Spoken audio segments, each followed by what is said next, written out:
Now there's plenty to explore here. One of those things is this Turistický hraničný prechod, which literally means a touristic border hike, let's say, or a border cross.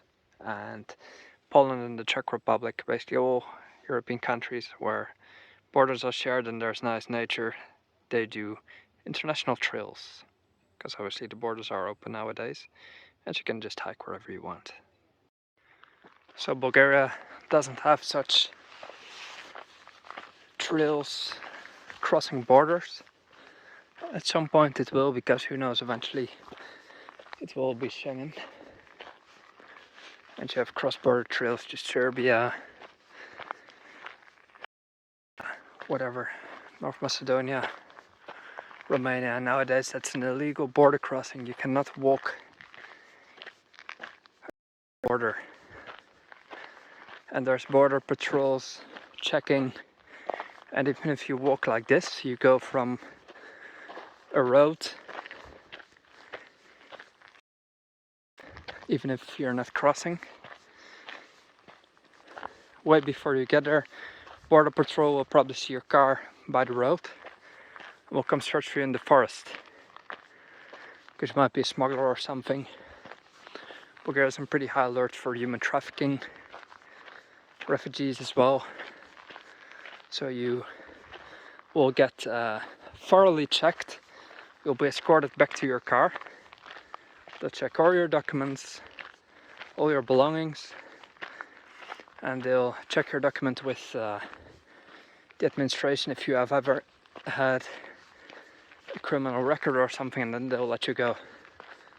But it's quite strict to be around borders in Bulgaria, so don't attempt to hike into Serbia, even though there's plenty of shared mountain tops. If you give any suspicion whatsoever, you'll be checked.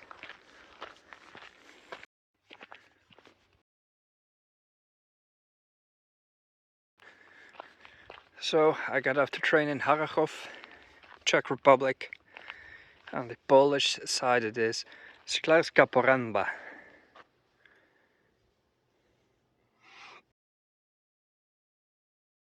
Border. Polska.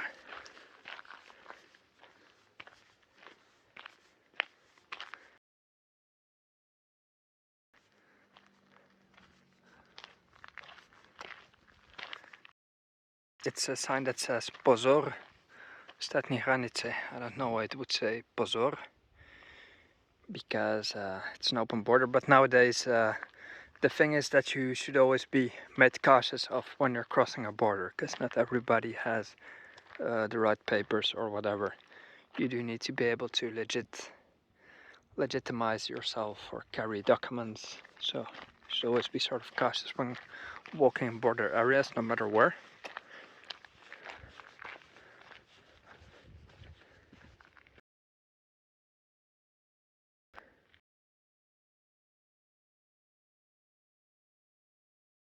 A sign for Poland, but here, look at this.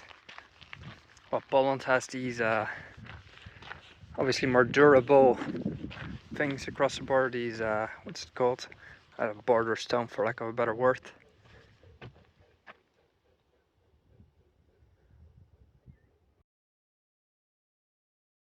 Here's a Czechia Republika. I love this sign. Now this is a welcome to a country right here, Czechia Republika. And just for the record, the Pozor Statni Hranice is a Czech sign as well. So Poland just does this, telling you you're in Poland, but the Czech Republic warns you essentially. Now I can understand Czech at least when it's written, so it says Značenie transitnes volné míry do Czechy do Poland. Tourists can, because it's now a peace period of peace, hopefully forever, they can just cross the border without thinking about it twice, in hike as much as they want in the whole border area. So obviously the history of this border has evolved over the century, and interesting highlight is, for example, 1989, when the border was opened after fall of communism, but this was still Czechoslovakia, I believe, and they still did symbolic border checks, and then 2007, both the Czech Republic and Poland entered the Schengen agreement, and the border was opened completely. Well, before it probably looked something like this. I don't know, but typically there's not necessarily a border checkpoint in the forest, but there are patrols back in the day. And here's me with the Czech Republika sign, because I promised to film myself more, and because I actually got some compliments in the comments when I last filmed myself. Someone says I looked more virile. I had to look up what that meant, but it says more manly, more adult. And that might be true, because when I started filming I was still a lot younger. I'm 31 now, and I was very, very skinny. Now I'm just in good shape, fit, growing into adulthood, or into malehood, let's say. I think that really started after I did boxing classes for 4 years now. You sort of roll with the punches and you grow up very fast. Now, I don't know why my trips are always so good, but typically when I'm alone, I'm in a state of flow when I travel, and then there's no pressure whatsoever. So I'm not swimming against the river with tight deadlines or hotel bookings. Let's say I miss a train. Nothing goes wrong. So it's a state of flow, and then things always work out.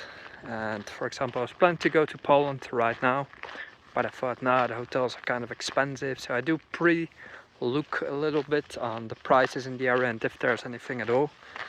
And depending on that, I just decided to jump off the train, stay in the Czech Republic, book the hotel. I typically book just a few hours before, so they know I'll come. Do a little hike, go do some lunch, and we'll see. I'll just chill out here. Changed plans on the last moment's notice, and that's all cool.